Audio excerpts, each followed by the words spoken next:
Ladbrokes is rated A by SBR. Click on their logo to learn more.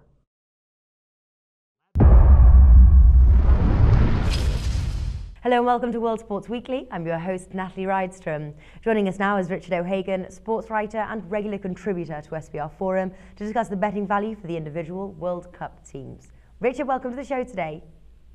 Hi Natalie, it's nice to be back. Chile is a team that many are regarding as a big wild card in the 2014 World Cup. As a team, they're a bit young and inexperienced, but quite talented overall, as evidenced by defeating England this past November at Wembley. Unfortunately for Chile, they're grouped with Spain and Holland. Bet365 have them at 1.72 to be eliminated this stage. Do you see that happening?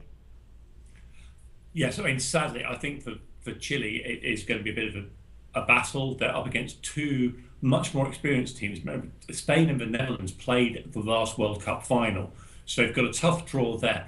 On the other hand, they're younger, they're in South America, they're more used to the conditions.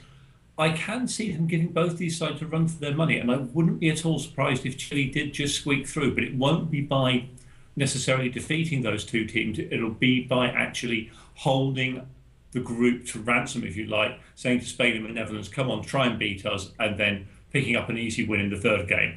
Okay, well, let's assume Chile does advance past the group stage. Is there any way you can see them continuing on? The odds on their dismissal in the last 16 are priced at 3.25 at Bet365.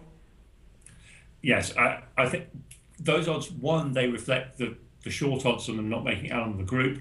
Two, they're probably not going to win the group. So they're going to finish second. They're probably going to come up against Brazil in the next round if they do that. It's 3.25, not bad odds actually for them to go out at that stage. Ideally, I'd like to see them a little bit longer, but you know, against Brazil, I don't see them having much chance in Brazil, particularly host team usually does well in the World Cup finals, usually plays above themselves, and this is Brazil. So yeah, not a bad bet at all there. Okay, now, are there any other futures you think have value, or is perhaps the most value in betting match by match on this Chilean team?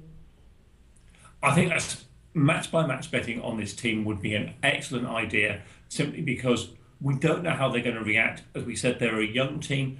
This is only this is the first time they've qualified for two consecutive World Cup finals.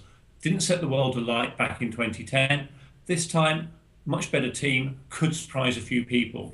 So match by match, I think, particularly against Spain and against Holland, you might be looking to bet the draw, certainly with them, because that's how I think they're going to play it. They're going to be very cagey, going to play to their strengths and try to keep other teams under control. Okay, well, that wraps things up for our team preview. Richard O'Hagan, thank you for joining us. You're welcome, Natalie.